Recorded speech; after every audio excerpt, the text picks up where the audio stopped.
법무부가 국가인권정책 기본계획을 공표한 이후 이에 대한 비판이 연일 이어지고 있습니다. 교계는 국민 목소리를 외면한 국가인권정책 기본계획의 전면 수정을 촉구하고 나섰습니다. 광복절을 맞아 과거 역사에 대한 일본의 사죄를 촉구하는 목소리가 높습니다. 그러나 이 가운데 한국과 일본의 교회 지도자들은 양국의 교회를 서로 섬기는 것으로 아픈 역사를 치유하고 있습니다. 기독교 인구가 1.4% 미만인 몽골에 부흥의 바람이 불고 있습니다. 몽골 교회를 섬기며 목회자 훈련을 이어온 정광윤 선교사는 다음 세대 사역을 통해 2020년까지 복음화율 10%가 이루어지길 기도하고 있습니다. 여러분 안녕하십니까? 남북이 제3차 남북정상회담 평양 개최에 합의했습니다. 교착 상태에 빠진 한반도 문제에 돌파구가 필요한 것도 사실인데요. 한반도 평화를 이루어가는 일 못지않게 사회적 갈등을 조율하는 노력도 시급해 보입니다. 첫 소식으로 국가인권정책 기본계획 공표로 인한 문제부터 짚어봅니다. 지난 8일 국무회의에서 국가인권정책 기본계획을 통과시킨 정부에 대한 비판 목소리가 연일 이어지고 있습니다. 건전한 성윤리를 가진 국민들을 역차별하고 탈동성애자의 인권을 외면한 처사라는 주장입니다. 김효정 기자가 보도합니다. 숨쉬기조차 힘든 폭염 속에서도 과천 법무부 앞에는 NAP의 국무회의 통과를 반대하는 반대 시위가 이어지고 있습니다.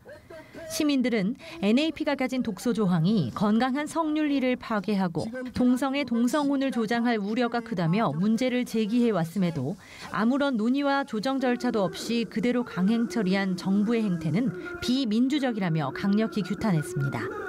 이미 국민들의 의견도 수렴하지 않고 이렇게 국무회의를 통해서 NAP가 통과되었다고 해서 너무나 마음이 아파서 나오게 됐습니다. 많이 덥고 힘들긴 하지만 내 자녀뿐만이 아니라 우선 이 NAP의 피해자는 우리 여성들이고 우리 아이들이기 때문에 그리고 우리 국민들이기 때문에 교계와 시민단체들이 꼬집는 NAP의 가장 큰 문제점은 NAP 안에 27차례나 등장하는 성평등이라는 용어가 가진 파괴력입니다. 성평등은 양성평등과 달리 남녀만이 아닌 동성애와 다자성애 등 제3의 성을 모두 포함합니다. 성평등 개념이 적용되면 미국의 사례와 같이 공립학교나 공공기관에 성전환자들을 위한 성중립 화장실을 설치해야 하고 캐나다의 경우처럼 자녀의 성전환을 부모가 반대할 경우 양육권을 빼앗는 법안이 적용될 수도 있습니다. NAP 44에서 45페이지에 포함된 차별금지에 관한 기본법 제정 방안 마련에 대한 내용이 적용될 경우 실제적으로 교회를 포함해 건전한 성윤리를 가진 이들의 비판 역시 범죄 행위가 될 수 있습니다. NAP는 독소 조항이 너무나 많이 담겨있는 악한 대통령 훈령이고 이것은 앞으로 더 위험하게 되는 차별금지법으로 나가는 마중물 역할을 하는 잘못된 대통령 훈령이기 때문에 이것은 즉각 폐기되고 모든 독소 조항을 폐기하고 새롭게 만들어야 된다고 요청하는 것입니다. 시민들과 교계단체들은 NAP의 독소 조항이 제거 수정될 때까지 반대 1인 시위와 텐트 농성을 이어갈 예정이며 60여 개 범종교 단체로 이뤄진 동성애 문제 대책위원회와 강원도 기독교 총연합회 등도 동성애자보다 더 소수인 탈동성애자들의 인권을 유린하는 국가인권정책 기본계획을 전면 수정해야 한다고 촉구했습니다. C채널 뉴스 김효정입니다. 이어서 그 밖의 교계 소식 전해드립니다. 한국교회 봉사단과 한국교회 총연합이 지난 5일과 9일 규모 7.0과 6.2의 강진으로 사망자 140여 명과 이재민 39만여 명이 발생한 인도네시아 롬복 지역으로 긴급 구호 실사단을 파견했습니다. 지난 9일부터 12일까지 긴급 구호 활동을 진행한 한교봉과 한교총 등 교계단체들은 지진 피해 상황을 파악하고 현지 선교사들과 협력해 이재민들을 위한 구호 물자를 전달하는 한편 인도네시아 한인선교협의회와 롬복 지진구호대책위원회를 구성해 피해 복구를 지속적으로 지원하기로 했습니다. 롬복 지진구호대책위원회 위원장 이인희 선교사는 현재 잦은 강진으로 롬복의 많은 가구들이 파괴돼 주민들이 거주할 곳조차 마련하기 힘든 상황이라며 현지 주민들의 생명이 위협받고 있는 상황에 대해 한국교회가 관심을 갖고 기도와 물질적 후원이 절실하다고 밝혔습니다. 8.15 한국교회 미스바 대각성 금식 구국기도성회 준비위원회가 지난 7일 국무회의를 통과한 제3차 국가인권정책 기본계획을 반대하는 결의문과 대국민 호소문을 발표했습니다. 준비위원회 측은 결의문을 통해 독소 조항을 품고 있는 NAP 내의 차별금지법으로 인해 야기될 종교 탄압 중지와 사회적 헌법 개정 중지, 연방제 통일 음모 중지 등 8개 항을 문재인 정부에 요구하고 나섰습니다.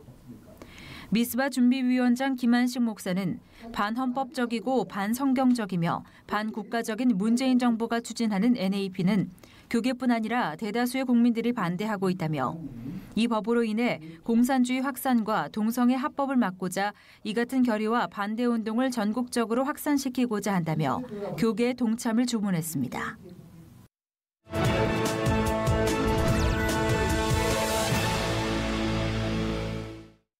이번에는 나라 밖 소식입니다. 최근 캐나다 토론토에 있는 한 교회의 부흥이 뜨거운 성령의 역사로 주목받고 있습니다. 한편에서는 기적을 믿지 못하는 이들도 있지만 분명한 건 이 일을 통해서 수많은 사람들이 주께로 돌아왔다는 것입니다. 캐나다에서 전해온 소식입니다.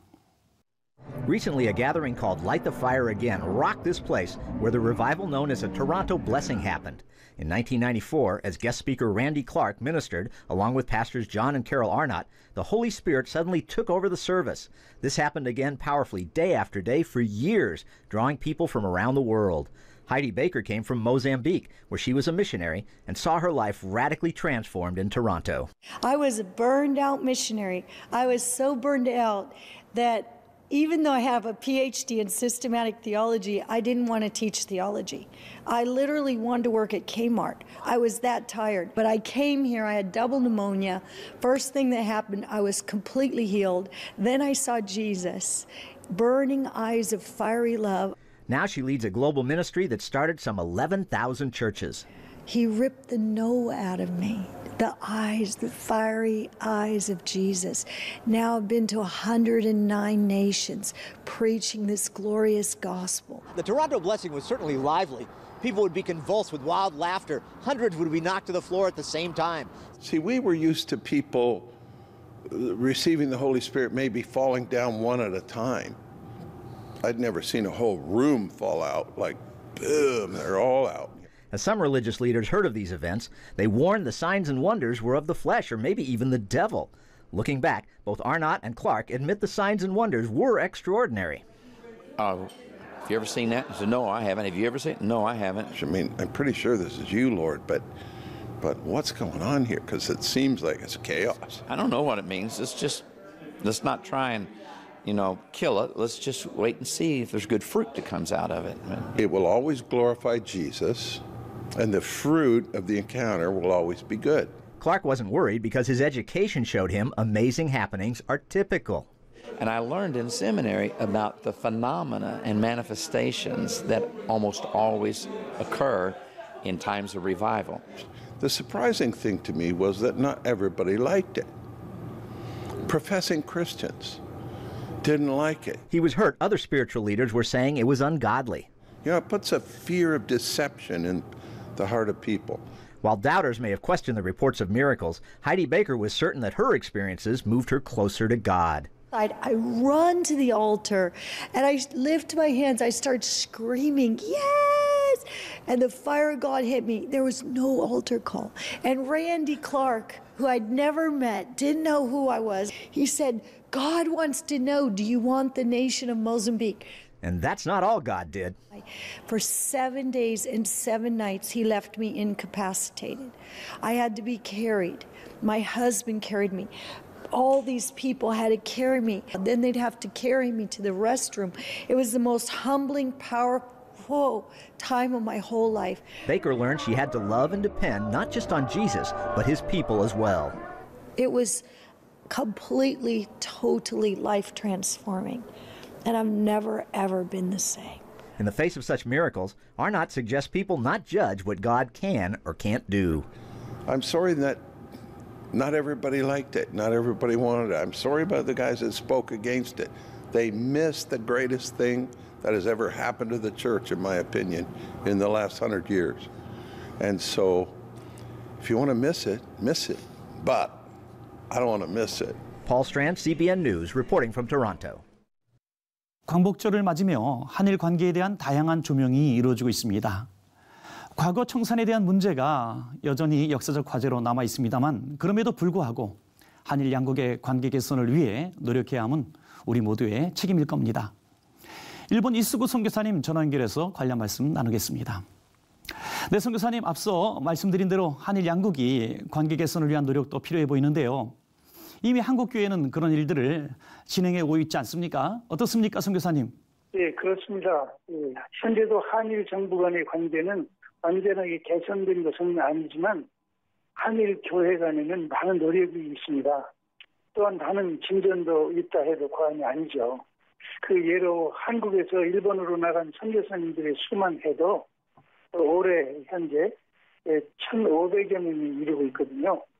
이들은 지금 일본의 여러 교단에 들어가서 의목인 교회, 다시 말해서 목사님이 없이 예배를 드리고 재정적으로 열악한 교회에 들어가서 일본 교회를 섬기고 있거든요. 네, 그렇군요. 또 반대로 일본인이지만 한국을 도왔던 분들도 찾아볼 수 있을 것 같은데 어떻습니까? 예, 그렇습니다. 일본인으로서 한국 교회 안에서 여러분들이 섬기고 있는데요. 특별히 한 분을 소개해드린다면 지금 동경성서 그리스도 교회 원로 목사님이신 오야마 레이지 목사님이십니다. 목사님께서는 1956년 초여름 아침에 마태복음 5장 23절, 24절을 묵상하시다가 일본인들이 과거 아시아 교회들을 괴롭히고 아프게 한 그 원한을 풀어주지 않으면 하나님께서 자신들의 예배를 받아주시지 않는다고 느꼈습니다. 그래서 그 후로 한국에 오려 했지만 비자를 받지 못해서 못 오시다가 1963년에 드디어 한국을 찾았고 그리고 제한미 교회를 방문하게 됐고 그리고 그곳에 사죄하며 그리고 그 후에 1970년에 1억엔이라는 1,000만 원이라는 그 많은 금액을 모금해서 제한미 교회와 그리고 기념관을 세우고 또 그 후로 계속해서 한일 친선 협력회를 세워서 한국과 일본 안에 이 화목을 이루기 위해서 여러모로 지금 힘을 쓰신 그런 분이시죠. 네, 그런 분들이 계시다는 것이 참 큰 위로가 되고 감동이 됩니다. 한국과 일본의 교회가 하나 될 수 있는 방법은 오직 예수 그리스도의 사랑밖에 없구나 하는 것을 다시 한번 느끼게 되는데요. 어떻습니까, 선교사님? 네, 그렇습니다. 인간적으로 생각하면 한일 간의 관계 회복은 어려울 수도 있습니다. 우리가 아무리 그들이 죄를 드러난다 해도 감정적으로 더욱 어려워질 수는 없죠. 하지만 한일 간에서 그리스도의 복음과 사랑을 온전하게 이해하고 실천한다면 저는 소망이 있다고 생각합니다. 왜냐하면 성경 말씀에 고린도후서 5장 18절에 그가 그리스도로 말미암아 우리를 자기와 화목케 하시고 또 우리에게 화목하게 하시는 직분을 주셨으니라는 말씀처럼 주님의 깊은 사랑을 이해한 사람만이 서로 사랑과 용서로 화목을 이룰 수 있기 때문이죠. 그러므로 한일교회가 앞장서서 그리스도 안에서 화목의 복음을 전함으로 한일 관계가 화목하도록 해야 할 것입니다. 네, 한국과 일본의 교회들이 한일 관계의 개선을 이끌어가고 복음으로 하나가 되는 양국의 교회들이 되길 기도합니다. 선교사님, 오늘 말씀 감사합니다. 네, 감사합니다.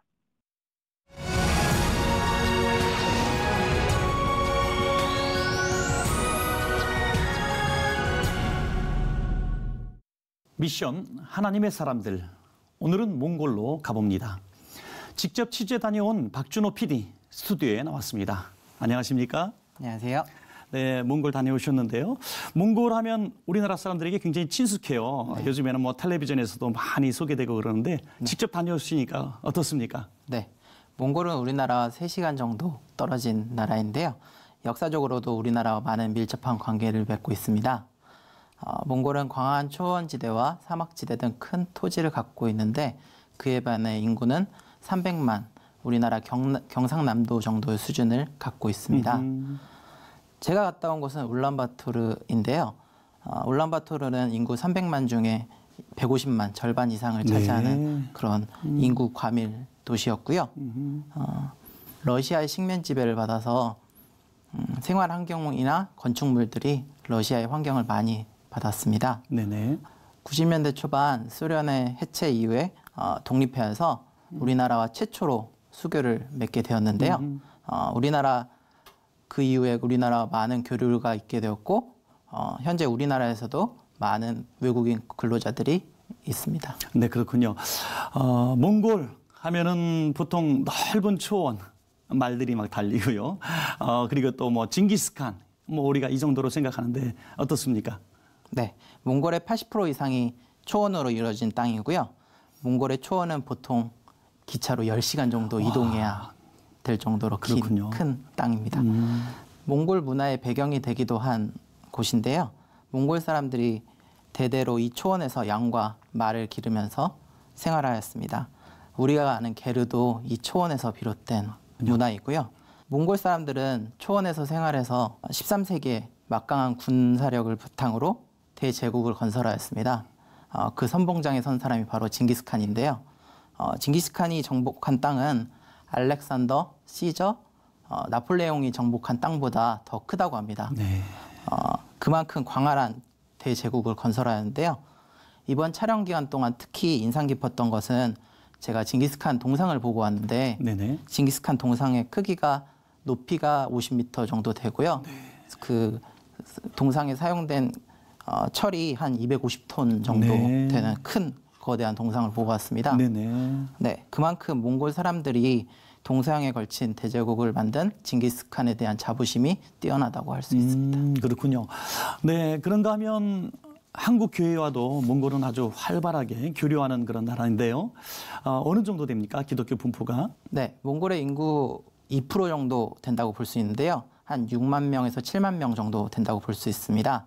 90년대 소련 해체 이후에 몽골에 기독교가 들어가게 되었고요. 그 당시에 한국 선교사님들이 많이 들어가게 되었습니다. 많이 들어가서 전도, 의료, 교육 선교, 그 교회 건축 등을 통해서 몽골 선교에서 힘썼고 한국에서도 단기 선교팀을 통한 인적이나 물질적 지원 등을 아끼지 않고 후원해서요. 몽골 전 지역에 기독교가 전파되었다고 합니다. 지난 20, 30년 동안은 몽골은 복음의 씨앗을 뿌리고 뿌리가 잘 자라는 그런 기간이었다고 하는데요. 앞으로 자라난 성도들이 잘 양육할 수 있도록 그런 것들을 목표로 하고 있습니다. 네, 그렇군요. 많은 선교사님들이 몽골 가셔서 이렇게 복음의 씨앗을 많이 뿌리셨고 지금도 활동하고 계신데 이번에도 아주 열심히 사역하시는 선교사님 만나셨다고요? 네, 제가 만나본 정광윤 선교사님에 대해서 소개해드리겠습니다. 정광윤 선교사님은 한국에서 목회를 하시다가 몽골에 소명을 받고 2004년, 15년 전에 몽골에 가셨습니다. 몽골에 가셔서 처음에는 한국어 수업을 통해서 가정교회로 이렇게 조그맣게 시작하셨다가 한국교회 후원과 몽골 성도들의 도움으로 지금은 몽골에서 몇 안 되는 재정이 자립된 함팅토야 교회를 섬기고 계십니다. 네, 그렇군요. 교회 사역을 중점적으로 하시는 것으로 말씀하셨는데 뭐 교회 사역을 중심으로 또 여러 가지 사역도 같이 하시겠네요. 좀 사역에 대해서 말씀해 주시죠. 네, 지금은 선교사님이 함팅토야 교회를 현지 목회자님에게 이양을 했고요. 네. 함팅토야 교회를 거점으로 성도들을 목회자로 길러내서 지교회 건립에 지금 박차를 다하고 계십니다. 교회가 계속 확장되나 봐요. 네. 함팅토야 교회를 바탕으로 여러 교회들을 설립하고 계시고요. 그리고 몽골대 목회자 훈련을 하시고 계십니다. 그렇군요. 네. 현지 목회자들의 재교육과 목회 프로그램 개발 등에 힘써 일하시고 계시고 그리고 그 청년들 몽골 청년들을 위해서 한국의 브리지 임팩트 팀과 연합을 해서 몽골 브리지 임팩트 팀을 만들어서 청년들의 교회 부흥과 복음 전파에 힘쓰고 계십니다. 네, 그렇군요. 청년들이 그렇게 열심히 사역에 동참한다고 하시니까 참 기쁜 소식인데요. 지금 사실 몽골과 우리 한국이 굉장히 좋은 관계 속에 있고 뭐 한국 드라마나 뭐 K-팝 같은 것들이 굉장히 인기가 있다 그래요. 그러다 보니까 또 청년들이 굉장히 한국에 대한 동경도 있을 텐데 그 젊은이들이 교회 중심으로 사역을 이렇게 해서 몽골을 문화를 이끌어갈 수 있다면 얼마나 좋을까 하는 생각이 드는데요. 지금 청년들의 사역이 어떻습니까? 몽골에서도 다음 세대에 대한 걱정들이 참 많았습니다. 네, 고민을 하다가 한국의 브릿지 임팩트 집회를 가게 되었는데요. 그것을 보고 정광윤 선교사님께서는 몽골에도 브릿지 임팩트 팀이 있었으면 좋겠다 해가지고 네. 한국에 있는 한국 브릿지 임팩트 홍민규 목사님 비롯해서 그 팀을 만나 뵙고 몽골에 집회를 와줬으면 좋겠고 몽골에도 연합해서 함께 했으면 좋겠다 해가지고 몽골 브릿지 임팩트 팀을 만들게 되었습니다. 아, 그렇군요. 네, 처음엔 찬양 사역을 통해서 이렇게 청년들을 변화시키고 싶은 마음이 크셨습니다. 그러면서 몽골 청년들 사이에서도 찬양의 바람이 불고 청년들을 하나둘씩 전도하게 되고 청년들이 모여서 찬양팀을 조직하고 주변 교회뿐만 아니라 지방 교회까지 이렇게 자비로 네. 이렇게 선교 여행을 떠나는 그런 훌륭한 청년들로 자라나고 있습니다. 네, 그렇군요. 뭐 한 20, 30년 전에 우리나라에서 한창 찬양 붐이 붐이고 또 청년들이 많이 모였던 그런 분위기가 살짝 연상이 되어지는데요. 네.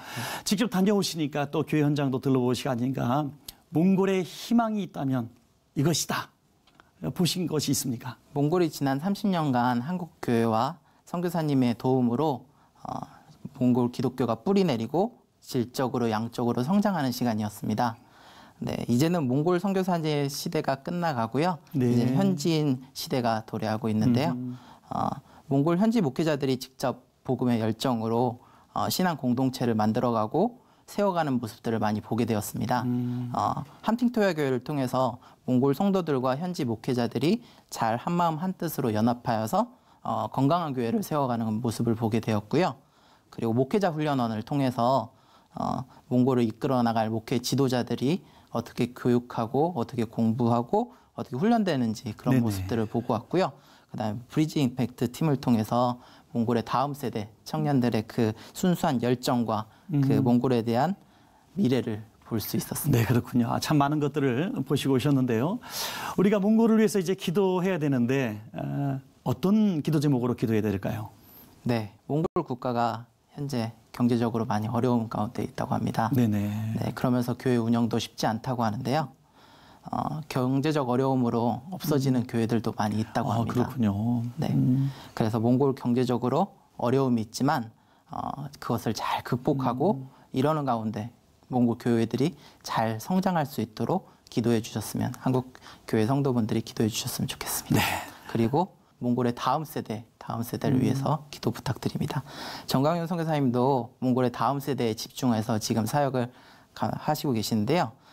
몽골의 기독교가 성장하기 위해서는 다음 세대가 성장해야 될 줄 믿습니다. 네. 그래서 몽골의 다음 세대가 바르게 크기 위해서 그 몽골 청년들과 청소년들을 위해서 앞으로도 많은 기도 부탁드리겠습니다. 네, 감사합니다. 지금까지 박준호 PD였습니다. 고맙습니다. 네.